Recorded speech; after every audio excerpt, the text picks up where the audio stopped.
Shalom, silakan duduk.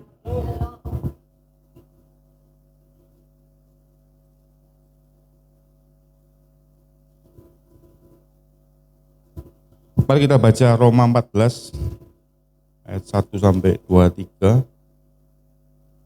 23. Kita baca bergantian supaya sama-sama menyimak. Kalau saya yang baca nanti Anda enggak menyimak. Roma 14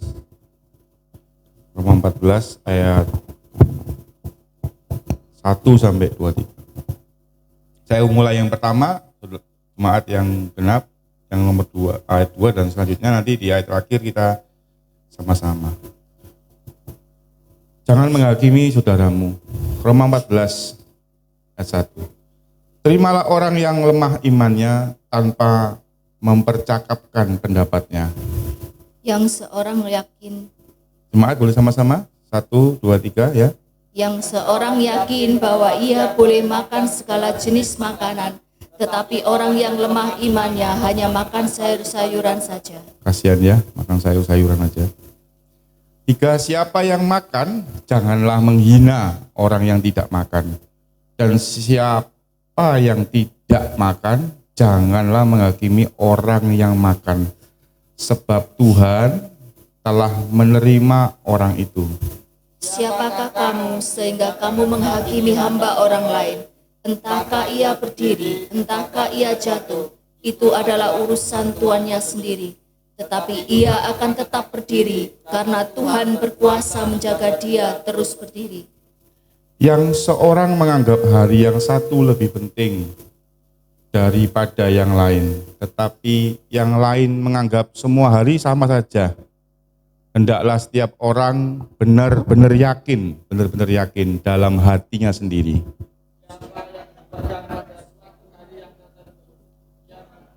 Untuk Tuhan. Ia melakukannya untuk Tuhan, sebab ia mengucap syukur kepada Tuhan. Dan siapa tidak makan, ia melakukannya untuk Tuhan, dan ia juga mengucap syukur kepada Tuhan. Sebab tidak ada seorang pun, tidak ada, termasuk Pak Yusak, saya juga, di antara kita yang hidup untuk dirinya sendiri. Dan tidak ada seorang pun yang mati untuk dirinya sendiri. Sebab jika hidup kita hidup untuk Tuhan, dan jika kita mati untuk Tuhan.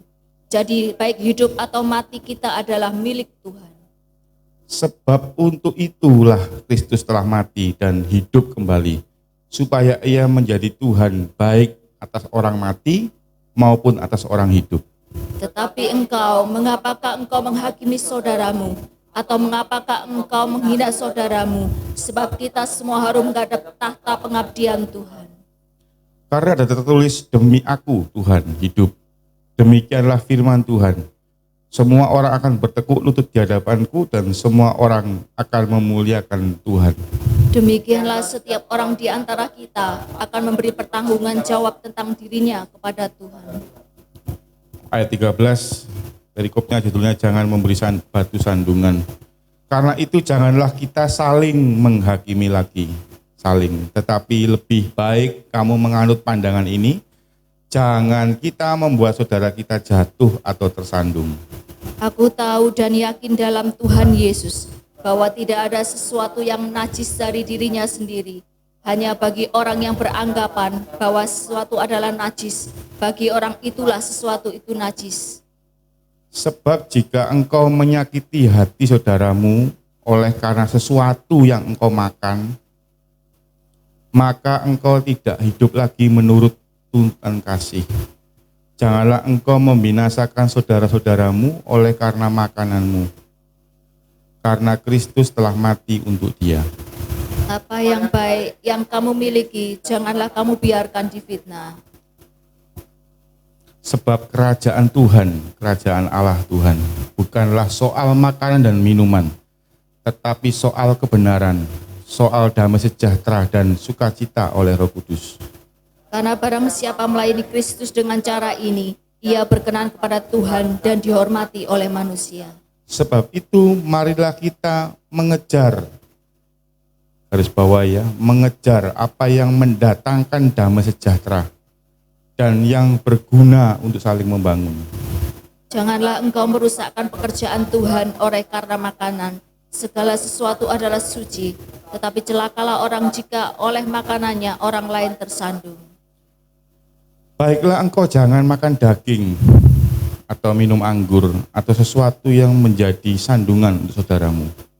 Berpeganglah pada keyakinan yang engkau miliki itu bagi dirimu sendiri di hadapan Tuhan. Berbahagialah dia yang tidak menghukum dirinya sendiri dalam apa yang dianggapnya baik untuk dilakukan. Kita sama-sama ayat 23, tetapi barang siapa yang bimbang kalau ia makan, ia telah dihukum, karena ia tidak melakukannya berdasarkan iman. Dan segala sesuatu yang tidak berdasarkan iman adalah dosa. Satu hal yang saya garis bawahi, kalau Anda baca lagi di ayat 15 itu juga ngomong tentang menanggung orang yang lemah. Fokus kita di pagi hari ini kita ngomong tentang bagaimana kita mengejar damai sejahtera. Sebenarnya ayat utamanya adalah di ayat 17. Sebab kerajaan Tuhan bukan soal makanan dan minuman, tetapi soal kebenaran, damai sejahtera dan sukacita oleh Roh Kudus. Memang perikop ini ngomong tentang jangan menghakimi, jangan menjadi sandungan bagi orang lain. Dan yang dipakai contohnya saat itu adalah tentang makan dan minuman. Tapi saya yakin tidak hanya masalah makan dan minuman. Banyak hal lain yang akhirnya menjadi fokus kita yang sehingga kita lupa bahwa fokusnya itu sebenarnya tentang kebenaran. Mungkin juga soal makanan, bisa minuman, bisa. Bahkan firman Tuhan tadi ngomong,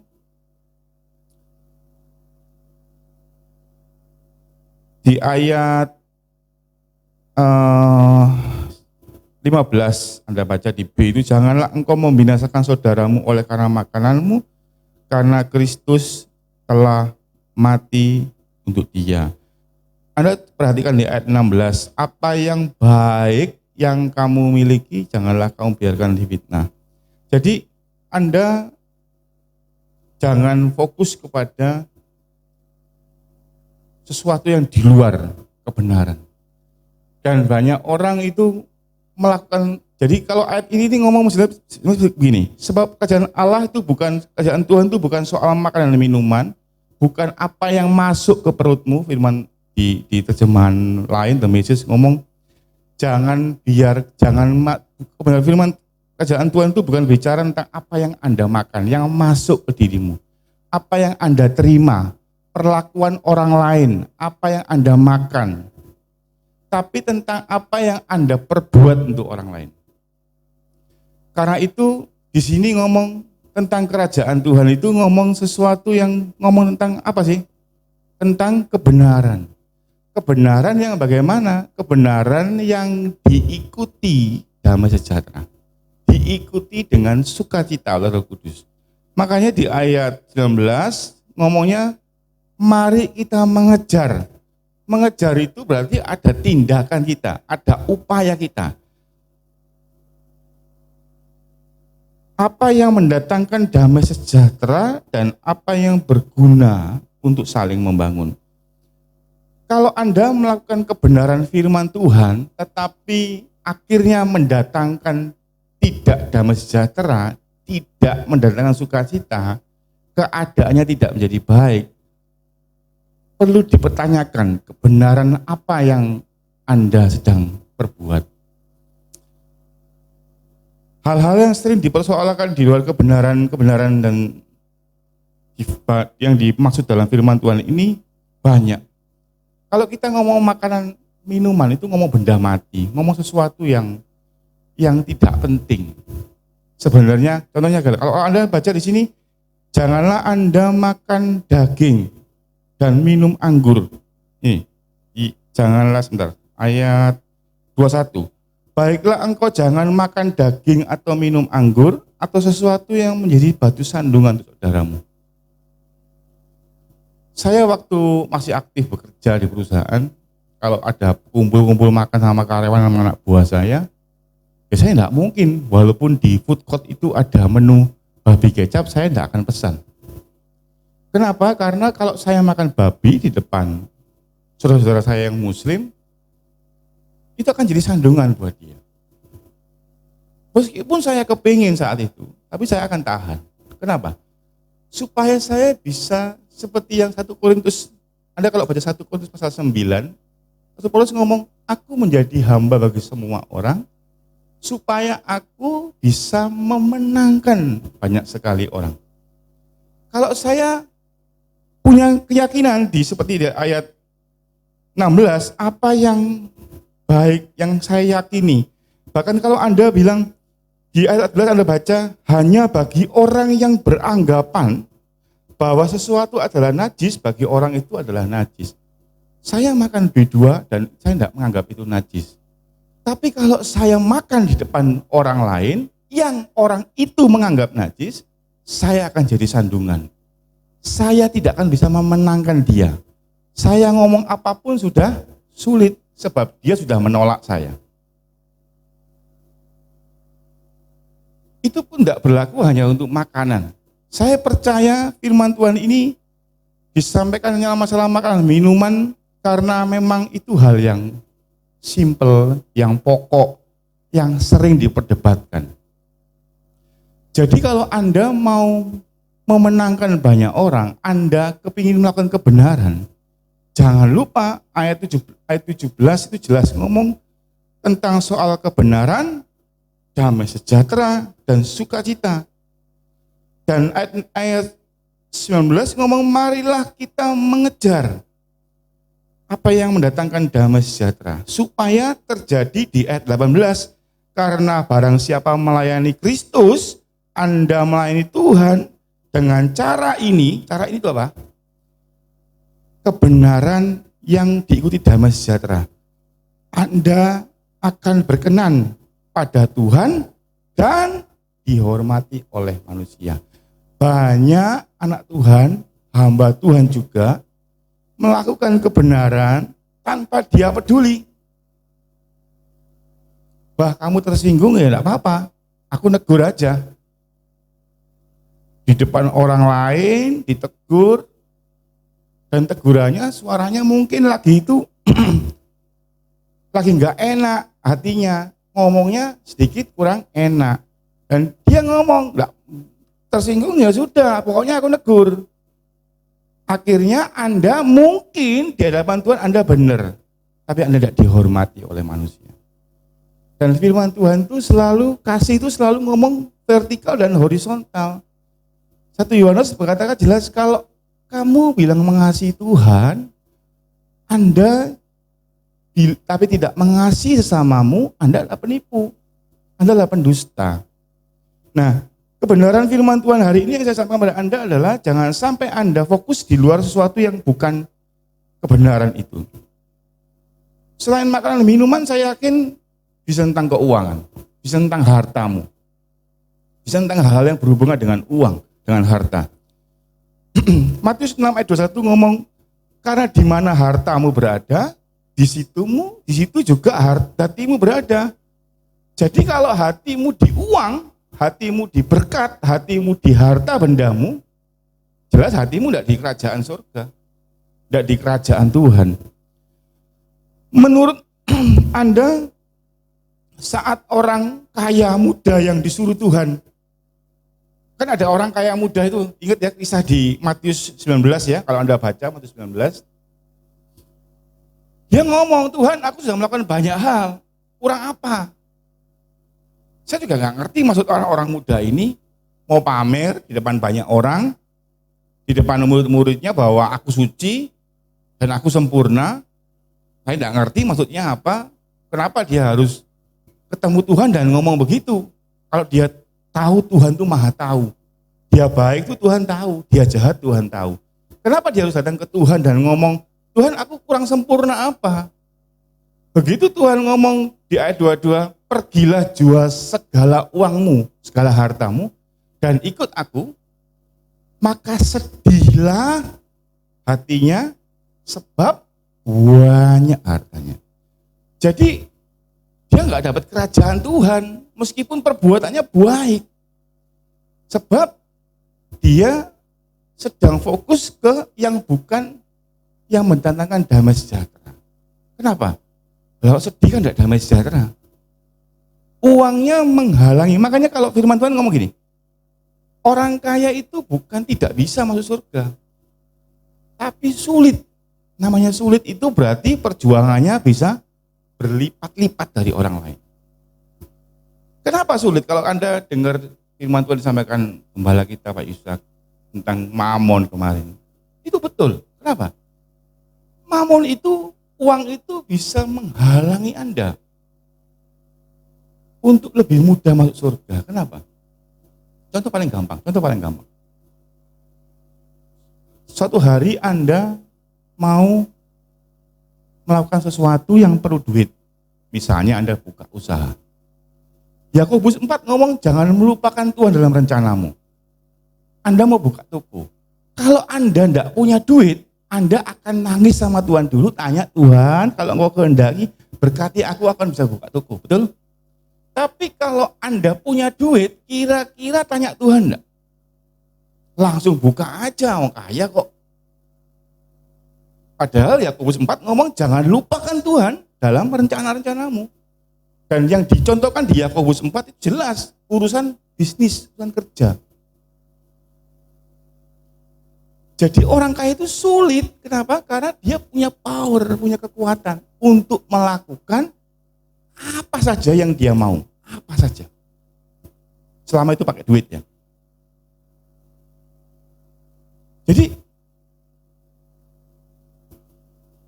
kira-kira kalau Anda tahu anak muda itu disuruh jual hartanya, kira-kira begitu uangnya habis dibagikan semua orang miskin dan dipersembahkan ke gereja lah, apapun itu intinya. Tuhan bisa nggak kembalikan seperti Tuhan mengembalikan Ayub 2 kali lipat lebih kaya lagi? Bisa nggak? Bisa, karena Tuhan sedang nguji hatinya. Di mana hatimu berada? Di kerajaan sorga atau kerajaanmu sendiri?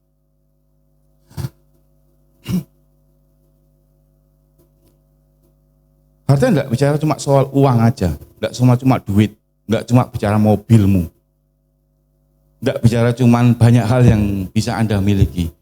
Tapi kalau Anda kemarin perhatikan khotbah hamba Tuhan tempat ini, gembala kita Pak Yusak, itu juga ngomong tentang kepandaianmu. Kalau orang bodoh, tanya Tuhan. Orang pinter, enggak. Dia melakukan apa yang dia bisa. Saya sebagai orang yang belajar juga, itu sering juga. Saya akui saya jatuh di situ. Jatuh dalam arti kata bukan dosa yang seperti apa, tapi kadang-kadang kita mikir seperti yang kita bisa. Dan sedang kerajaan Tuhan itu ngomong di mana hatimu berada, di mana hartamu berada, di situ hatimu berada. Tidak cuma ngomong tentang kepandaian, mungkin status Anda, mungkin hal-hal yang Anda punya, harta apapun yang harta itu kan tidak cuma bicara, makanya kalau istilah sekarang ada namanya kekayaan intelektual. Itu apa? Hak paten. Anda misalnya bikin mobil bisa terbang, Anda patenkan, itu hak kekayaan Anda. Itu kekayaan, itu yang membuat.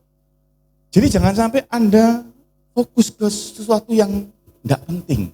Makanya ayat 17 ngomong makanan dan minuman. Pasti ngomong harta. Jangan sampai, kedua kita ngomong masalah makanan minuman. Jangan sampai, seperti tadi saya bilang, jangan sampai Anda meyakini sesuatu itu boleh dimakan, Anda makan gitu aja. Apa sih susahnya ngerem satu kali itu? Kalau Anda baca di ayat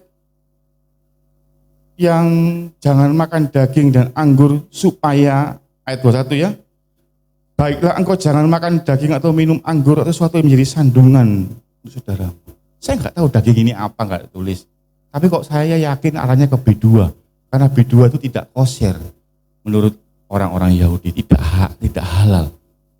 Tapi ini nggak cuma masalah B2. Kalau Anda ketemu orang Hindu yang nggak makan sapi, bahkan ada beberapa orang Buddha yang tidak makan sapi, terus Anda di depannya Anda makan, ilfil nggak orang itu? Kalau bahasa sekarang ilfil, sudah menolak nggak? Sudah ngeblok nggak sama Anda? Terus kira-kira kalau Anda nyampaikan kebenaran, menghibur dia ngomong tentang firman Tuhan, masuk enggak? Masuk. Makanya 1 Korintus 9 jelas ngomong, Rasul Paulus ngomong, aku hidup seperti orang-orang Yahudi. Meskipun aku tidak hidup. Perhatikan, baca nanti 1 Korintus 9. Meskipun aku tidak hidup di bawah hukumnya orang Yahudi, hukum Taurat. Tapi aku lakukan seperti itu kan berarti Anda tidak hidup di bawah hukumnya mereka, enggak. Seperti itu artinya dia beradaptasi. Dia menyesuaikan diri. Oh, orang itu tidak makan ini. Oh, orang itu bilang cumi itu najis. Udah saya nggak makan cumi. Hari itu tok aja loh, enggak apa-apa. Nanti Anda sendiri pergi sendiri sama istrimu, sama suamimu, sama anakmu, sama orang tuamu, sama temanmu. Anda makan, enggak apa-apa, enggak telat kan? Anda enggak makan yang Anda sukai hari itu kan enggak mati kan? Paling enggak seberapa nikmat karena ngiler lihat gambarnya bagus. Tapi kan itu bisa memenangkan orang lain. Dan saya yakin enggak hanya cuma masalah makanan dan minuman. Kalau ngomong sesuatu ya, bisa ngomong pakaian. Kalau saya khotbah di tempat ini pakai oblong, kan saya paling jelek kan pakai kerah, pakai kaos kerah, paling jelek. Kalau oblong sih saya enggak pernah. Pernah pun itu sweater tangan panjang.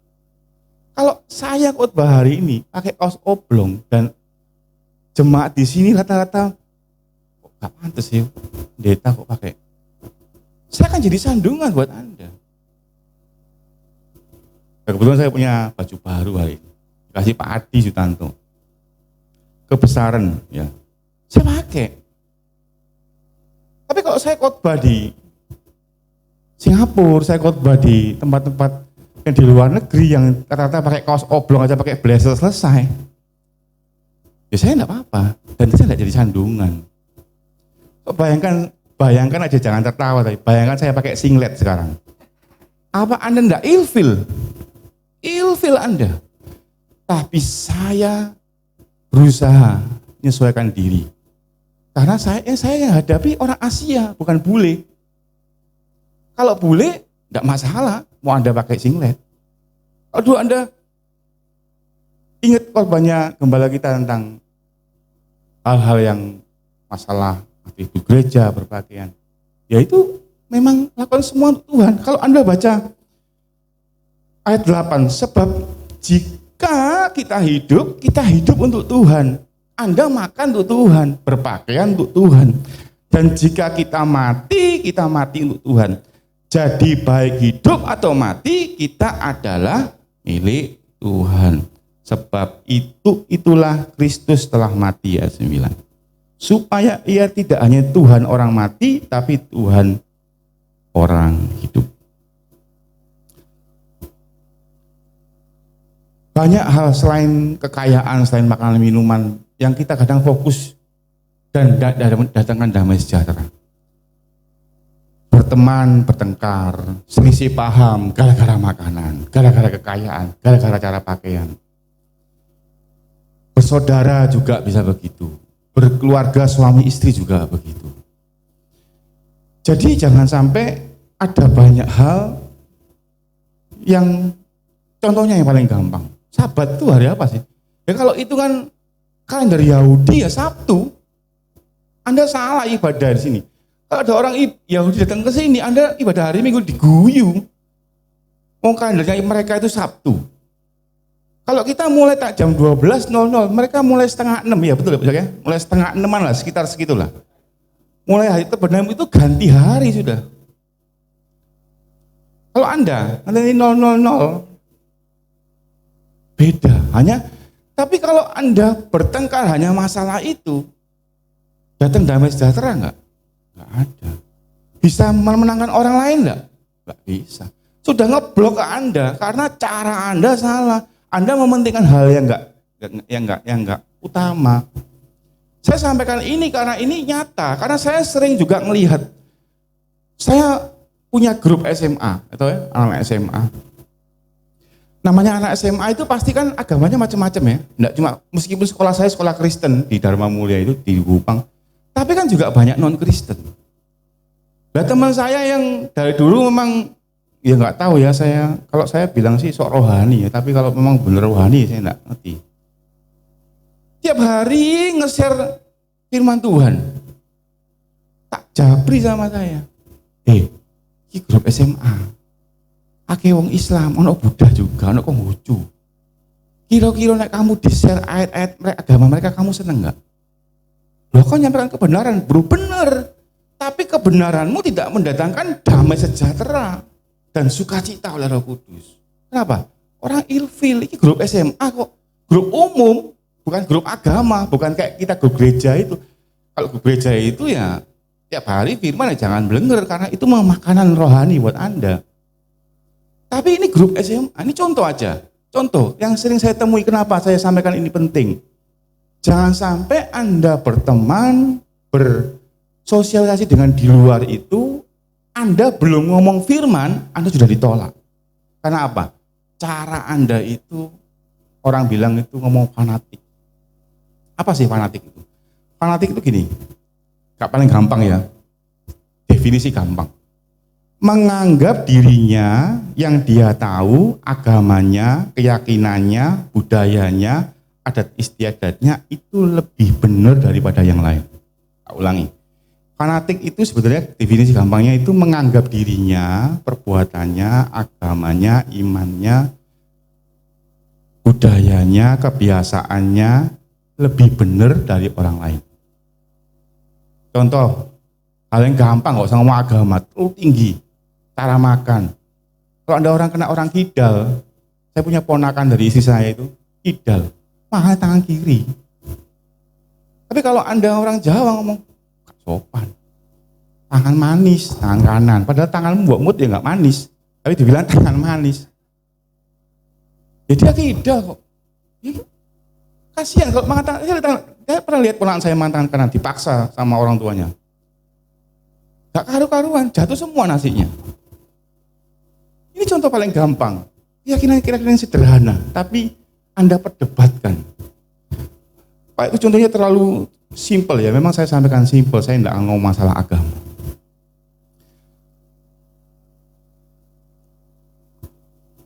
Jadi jangan fokus ke sana, karena Roma 14 jelas ngomong bukan masalah benda mati, bukan masalah makanan minuman, bukan masalah cara berpakaianmu, cara makanmu, atau tentang uangmu, tentang banyak hal. Tapi tentang kebenaran, perbuatan yang mendatangkan damai sejahtera dan sukacita. Perhatikan saya, kebenaran kadang menjadi hal yang bersifat individual. Belum lagi jika melihat perbedaan latar belakang keluarga, pengalaman hidup, dan karakter-karakter tiap orang yang berbeda.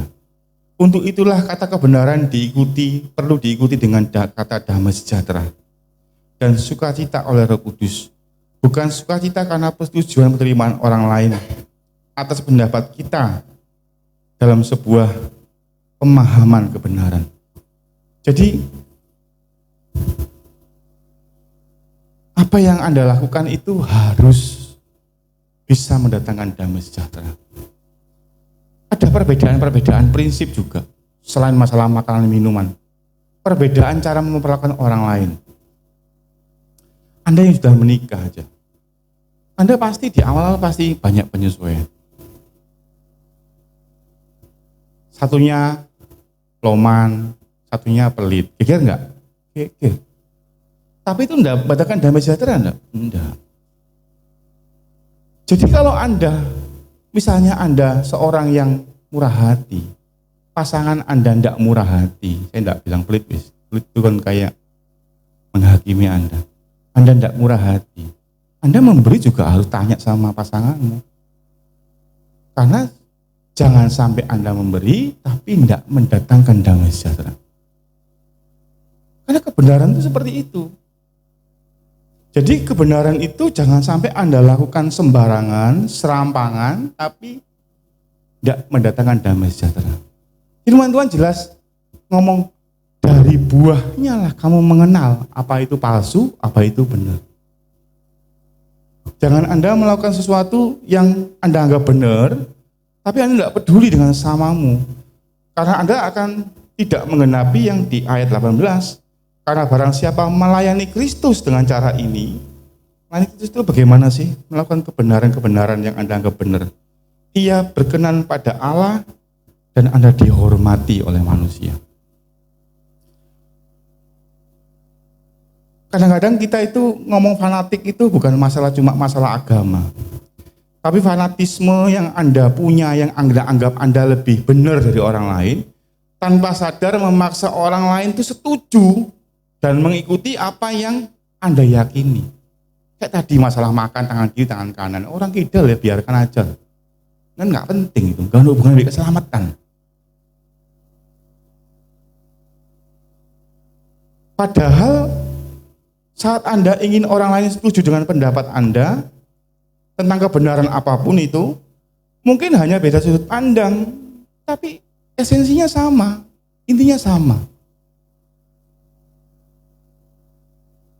Saya pernah ditanya sama dulu mantan bos saya, Kak, menurut Bapak perpuluhan itu, kalau perusahaan ngasih perpuluhan, perusahaan loh ya, bukan orang, perusahaan. Jadi dia punya toko, dia tanya, untung bersih apa untung kotor Pak yang dari perpuluhan? Nah, pertanyaan ini ngomong tentang sudut pandang aja. Saya hanya bilang, itu tergantung seberapa besar bos mengasihi Tuhan. Itu aja jawabannya. Kalau Anda kurang mengasihi Tuhan, Anda akan berusaha ngasih perpuluhan yang sekecil-kecilnya. Oh, dikurangi biaya, dikurangi ini. Ya, itu. Tapi kalau Anda mengasihi Tuhan dengan luar biasa, Anda tidak akan tanya hitungan begini. Diam bos saya. Jadi hanya masalah-masalah prinsip seperti itu, sudut pandang beda itu, kita tidak boleh. Oh bos salah.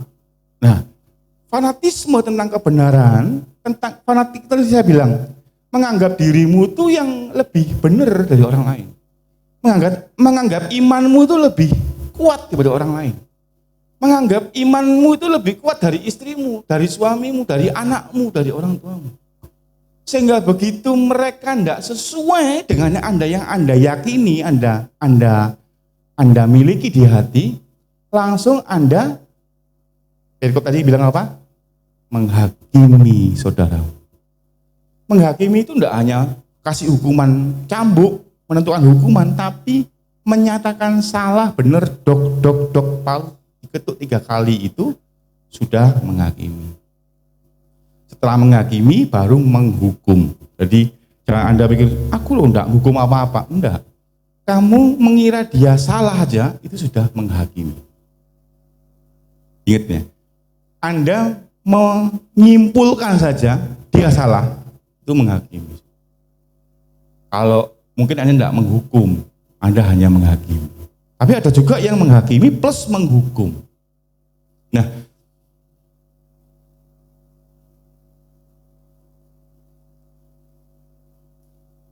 ayat Roma 14 ayat 19 ini sebenarnya cocok dengan, kalau kita baca Korintus saja, kita buka sebentar aja. Ada waktu sebentar. 1 Korintus 9. Ini ngomong tentang haknya Rasul Paulus. Rasul Paulus pernah ngomong, aku itu melayani engkau, ngasih benih-benih ilahi, masa aku enggak bisa menuai hal yang jasmani. Tapi di ayat 12 itu jelas ngomong, tetapi kami tidak mempergunakan hak itu. Cuman kita fokus ke ayat 19 ya. 1 Korintus 9 ayat 19. Saya bacakan untuk Anda. Sungguh pun aku bebas terhadap semua orang.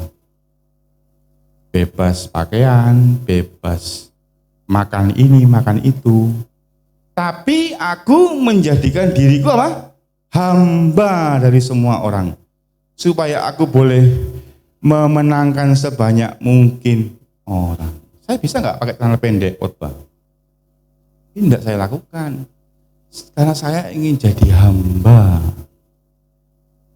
Dan enggak, nanti saya belum khotbah aja udah turu aja, buka IG aja. Ngapun dulu boleh to gendeng karo pendekan. Kenapa? Saya berusaha jadi hamba bagi Anda. Kalau nuruti kaki saya ini diperban, sakit ini. Tapi kok rasanya, saya pernah sekali pakai jepit kan bulan lalu. Karena tembelannya gede, lukanya di kaki saya itu sangat kering karena saya sedang terapi pengobatan. Semua kering, semua menghitam. Kaki saya menghitam, kering sekali. Jadi kalau pakai sepatu, itu lecet.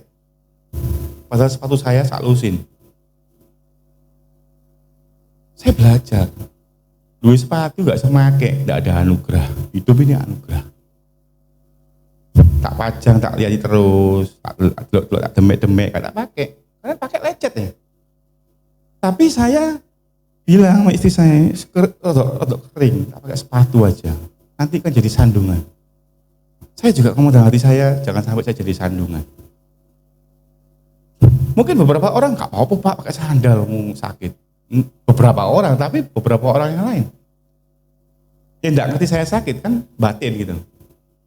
Nah, jadi di ayat 19 ngomong supaya aku boleh memenangkan sebanyak mungkin orang. Kalau Anda baca di 20, dia ngomong demikianlah bagi orang Yahudi, aku menjadi seperti orang Yahudi supaya aku memenangkan orang Yahudi. Bagi orang-orang hidup di bawah hukum Taurat, aku menjadi seperti orang hidup di bawah hukum Taurat. Baca ini, sekalipun aku sendiri tidak hidup di bawah hukum Taurat. Kalau Anda baca terus sampai bawah, di ayat 22b ngomong, 22 ya, bagi semua orang aku telah menjadi segala-galanya, supaya aku sedapat mungkin memenangkan beberapa orang dari antara mereka. Jadi Anda jangan salah paham dengan apa yang saya sampaikan hari ini. Bukan saya minta Anda nyenangkan hati orang, terus Anda ikut salah sama orang. Pak, aku kan kemarin diajak pergi Pak. Terus di sana ada minum bir Pak.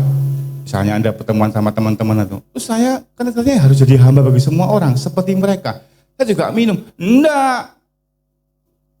Karena jelas di sini Rasul Paulus ngomong sekalipun aku tidak hidup di bawah kebenarannya mereka. Tapi setidaknya kalau Anda mau memenangkan banyak orang, Anda jangan frontal ngomong dia salah. Ada banyak cara kalau Anda belajar komunikasi itu ngomong tentang bagaimana.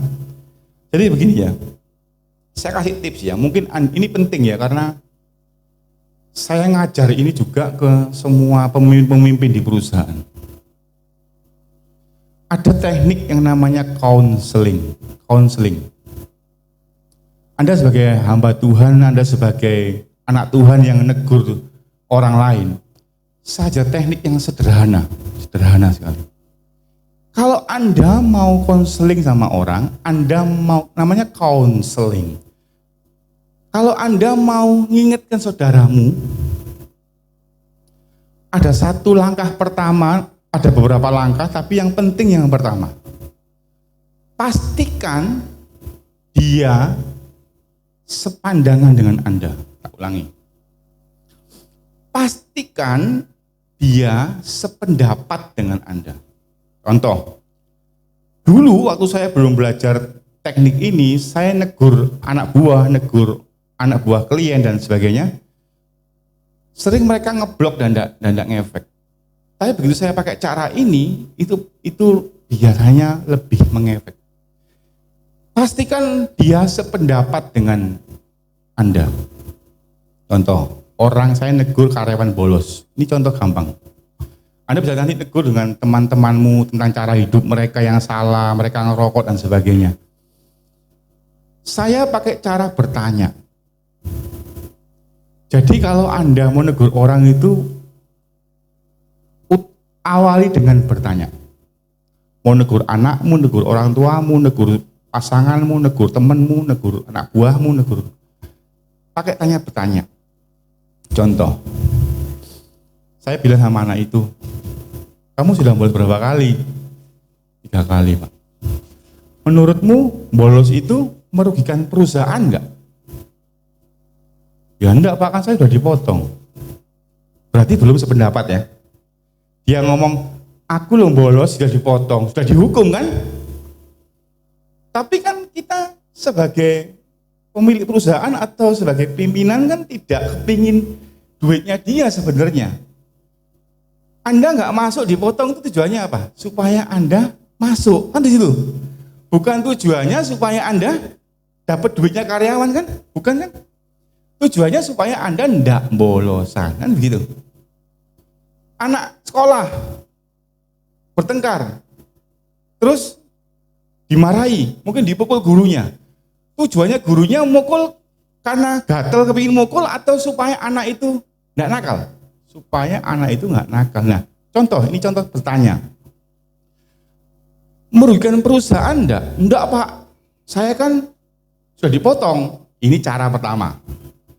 Loh, orang ini dalam hati kita langsung gini, orang ini belum sadar dia merugikan perusahaan. Saya tanya lagi,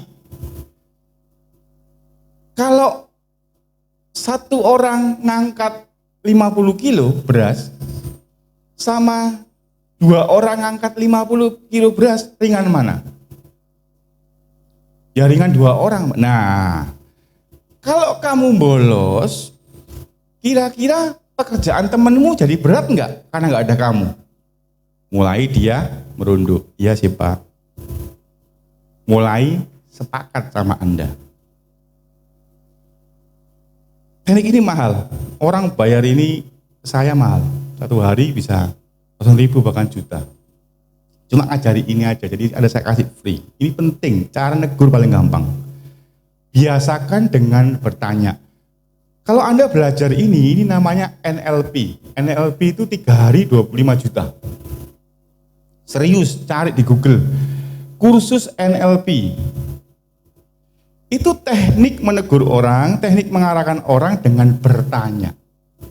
Tapi pertanyaannya harus mengarah orang itu sependapat dengan Anda. Nah, kalau saya lanjut tadi ya, saya tanya, kenapa?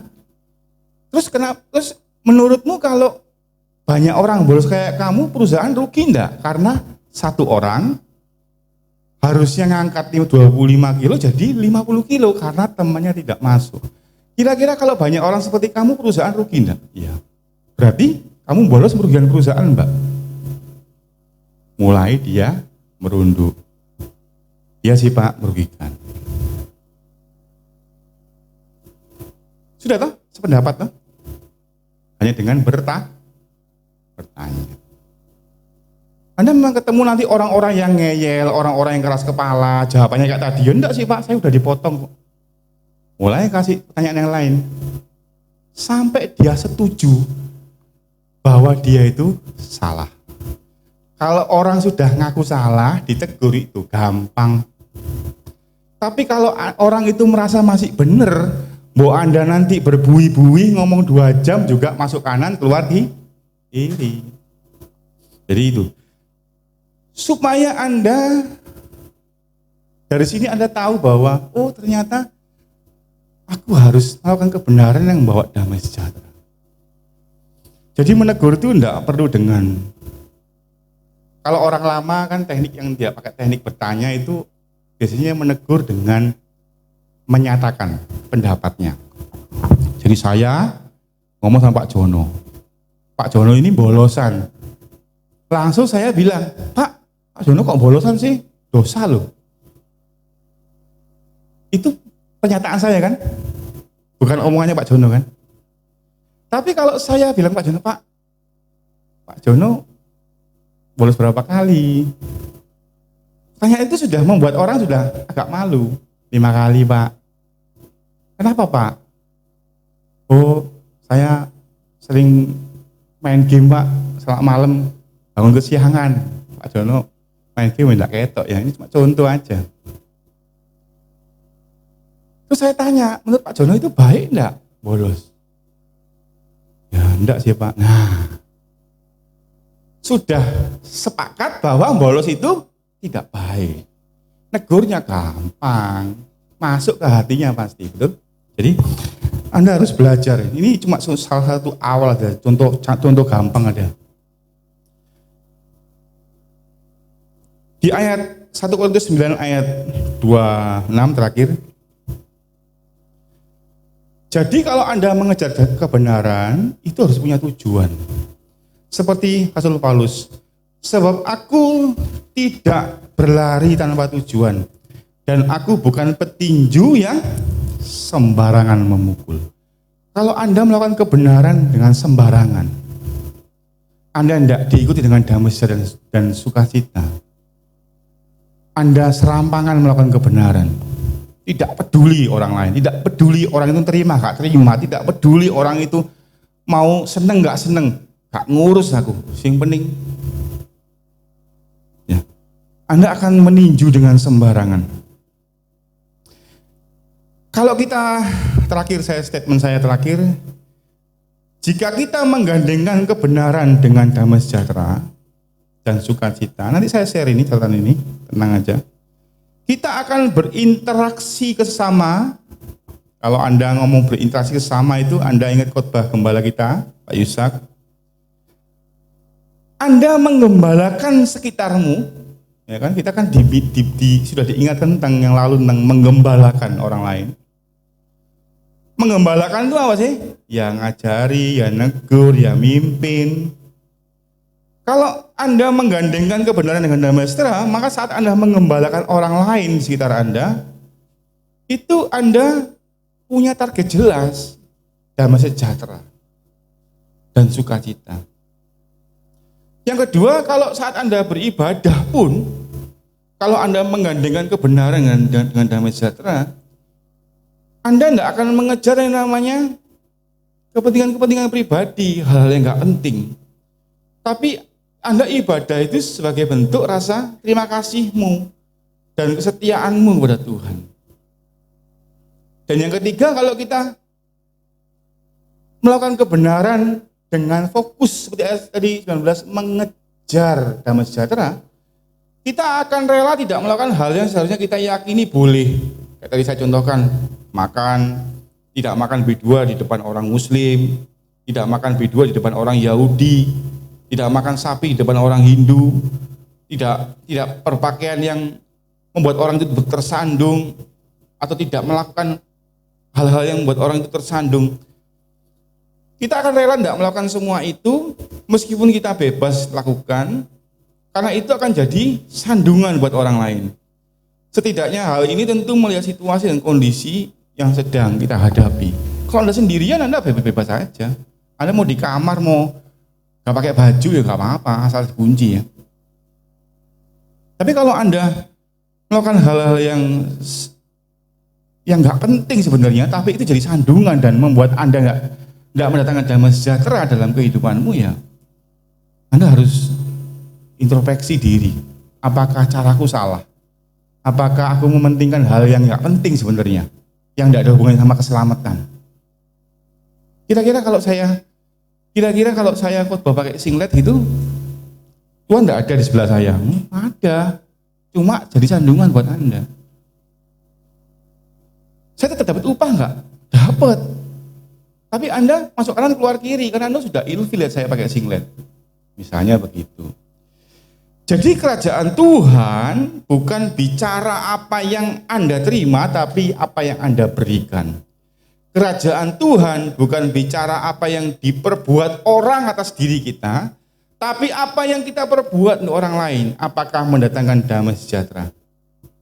Karena itu jangan sampai kita fokus ke hal-hal yang tidak utama dan hal-hal jasmani, seperti perdebatan makanan minuman, perdebatan hari baik, cara berpakaian, cara bersikap, cara bekerja, cara memimpin, cara kehidupan sehari-hari, dan banyak hal lainnya. Sebab kerajaan Tuhan yang kita kejar adalah kebenaran yang disertai dan mendatangkan damai sejahtera dan sukacita oleh Roh Kudus. Demikian firman Tuhan, kita bangkit berdiri.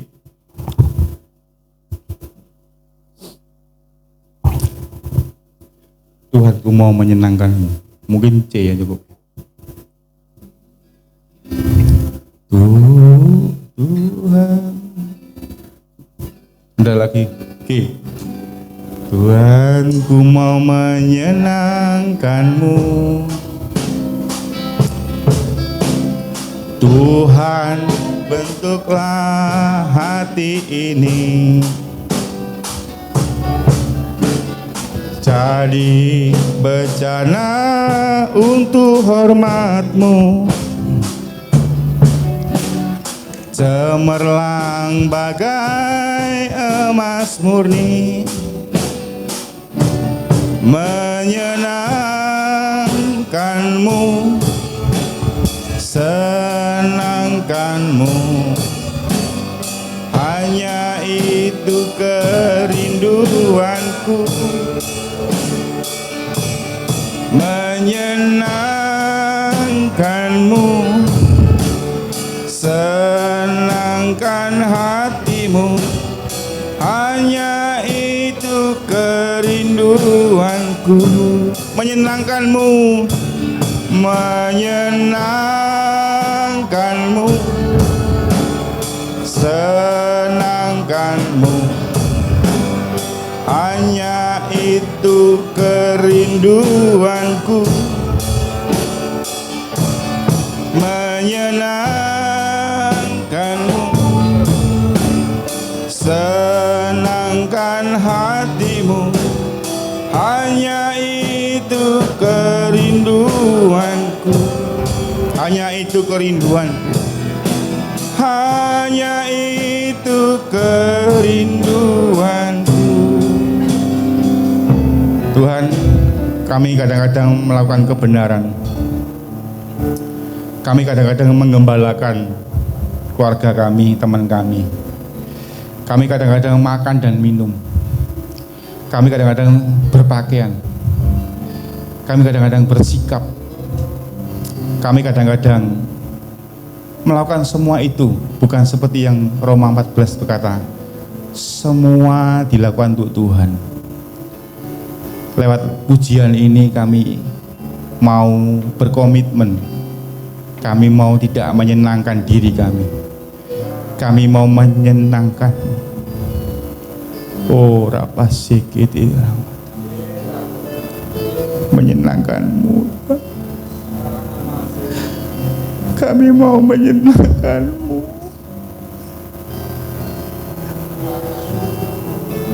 Tuhan, periksalah setiap hati, periksalah setiap pribadi. Apakah kami sering, Tuhan, tidak fokus ke kebenaran? Kami terlalu fanatik, menganggap iman kami lebih benar dari orang lain, sehingga kami tidak mendatangkan damai sejahtera. Kami melakukan kebenaran, tapi kami tidak sukacita. Periksa hati kami, Tuhan. Kami ini manusia bobrok, kami banyak kelemahan, tapi kami mau menyenangkan-Mu, bukan menyenangkan diri kami. Ampuni kami, Tuhan. Darah Yesus membasuh kami, darah Yesus berbicara. Firman-Mu berkata, darah Tuhan itu berbicara lebih kuat dari darah Habil. Saat Habil meminta keadilan ke surga, biarlah darah-Mu berbicara. Darah-Mu membasuh kami, hati kami, roh kami. Ajar kami untuk lebih menyenangkan-Mu, Tuhan, bukan menyenangkan diri kami. Dan aku tahu firman Tuhan berkata, kalau kami mengasihi Engkau, kami juga mengasihi sesama kami. Karena jika kami berkata kami mengasihi Engkau, tapi kami tidak mengasihi sesama kami, itu artinya kami adalah pendusta-pendusta, Tuhan. Ajar kami, Tuhan, untuk lebih menyenangkan-Mu, supaya kami tidak sembarangan melakukan kebenaran, tapi kami mengejar, Tuhan, apa yang mendatangkan damai sejahtera.